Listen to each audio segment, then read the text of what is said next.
നമസ്കാരം. ഓം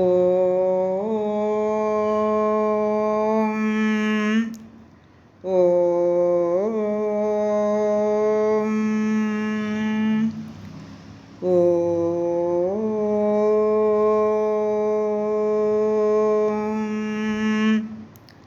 സർവമംഗളമംഗല്യേ ശിവേ സർവാർത്ഥസാധികേ ശരണ്യേ ത്രൈംബകേ ഗൗരി നാരായണി നമോസ്തുതേ. ഓം മഹാദേവീ നമഃ.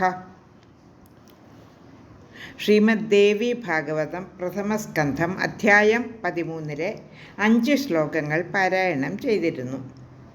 കഴിഞ്ഞ അധ്യായത്തിൽ സുദ്യുമ്നൻ തൻ്റെ പുത്രനായ പുരൂരവസിനെ രാജ്യഭാരം ഏൽപ്പിച്ചതായി പറഞ്ഞുവല്ലോ.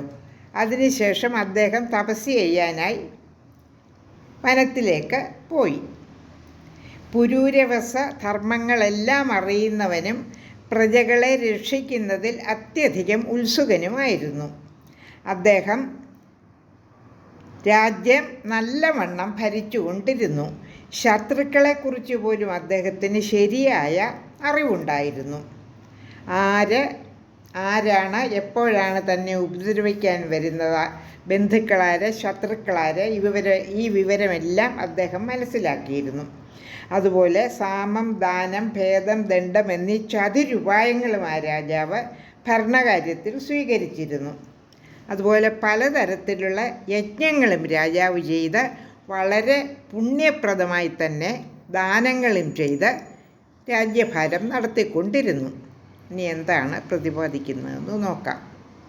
13-ാം അധ്യായത്തിലെ 6-ാമത്തെ ശ്ലോകം.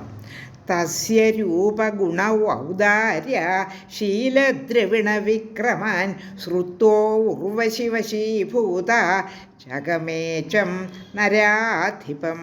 അദ്ദേഹത്തിൻ്റെ സൗന്ദര്യം, ഉത്തമ ഗുണങ്ങൾ, ഔദാര്യം, ശീലം, ധനം, പരാക്രമം എന്നിവയെപ്പറ്റി കേട്ടറിഞ്ഞ് വശീകൃതയായിത്തീർന്ന ഉർവശി ആ രാജാവിനെ കാമിച്ചു. ശ്ലോകം 7. ബ്രഹ്മശാപാഭിതപ്താ സാ മാനുഷം ലോകമാസ്ഥിത ഗുണിനം തം നൃപം മത്വാ വരയാമാസമാനിനെ. ബ്രഹ്മശാപത്താൽ സംതൃപ്തയായ അവൾ മനുഷ്യലോകത്തെ പ്രാപിച്ചു. ഗുണവാനാണെന്ന് വിചാരിച്ച് ആ രാജാവിനെ മാനിനിയായ അവൾ ഭർത്താവായി വരിച്ചു. ശ്ലോകം 8. സമയം ചേദൃശം കൃത്വാ സ്ഥിതാ തത്ര വരാംഗന ഏതാവുരണകൗ രാജ്യന്യസ്തൗ രക്ഷസ്വമാനദ. ഇങ്ങനെ ഒരു ശപഥം ചെയ്തിട്ടാണ് സുന്ദരിയായ അവൾ രാജാവിനോടൊത്ത് വസിക്കാൻ തുടങ്ങിയത്. ശത്രുവിൻ്റെ മാനത്തെ കെടുത്തുന്ന രാജാവെ, ഞാൻ ഏൽപ്പിക്കുന്ന ഈ 2 ആട്ടിൻകുട്ടികളെ അങ്ങ് രക്ഷിക്കണം. ശ്ലോകം 9. ഘൃതം മേ ഭക്ഷണം നിത്യം നാന്യത് കിഞ്ചിൻ നൃവാശനം നേക്ഷേത്വാം ച മഹാരാജ നഗ്നം അന്യത്ര മൈഥുനാദം. നെയ്യായിരിക്കും നിത്യവും ഞാൻ ഭക്ഷിക്കുക. രാജാവേ, മറ്റൊരു ഭക്ഷണവും എനിക്ക് വേണ്ട. മൈഥുന സമയത്തല്ലാതെ മറ്റൊരിക്കലും അങ്ങയെ നഗ്നനായി കാണാൻ എനിക്ക് ഇട വരരുത്. ശ്ലോകം 10. ഭാഷാബന്ധസ്ത്വയം രാജൻ യദി ഭക്തോ ഭവിഷ്യതി തദാ ത്യക്ത്വാ ഗമിഷ്യാമി സത്യമേതദ്ബ്രവീമ്യഹം. രാജാവേ, ഈ വാഗ്വ്യവസ്ഥ തെറ്റിച്ചാൽ ഞാൻ അങ്ങയെ ഉപേക്ഷിച്ചു പോകും. ഞാൻ പറയുന്നത് സത്യമാണ്. ശ്ലോകം 11.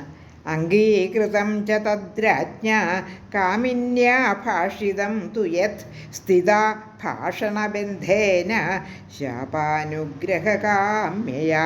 കാമിനിയായ അവൾ പറഞ്ഞതെല്ലാം രാജാവ് സമ്മതിച്ചു. ആ വാഗ്വ്യവസ്ഥയിൽ മുറുകെ പിടിച്ചുകൊണ്ട് ശാപമോക്ഷവും കാത്ത് അവൾ കഴിഞ്ഞു. അപ്പോൾ അവൾക്കൊരു ശാപം കിട്ടിയിരുന്നു എന്ന് ഇപ്പോൾ വ്യക്തമായി. ഉർവശിക്ക്. ലോകാ സമസ്ത സുഖിനോ ഭവന്തു.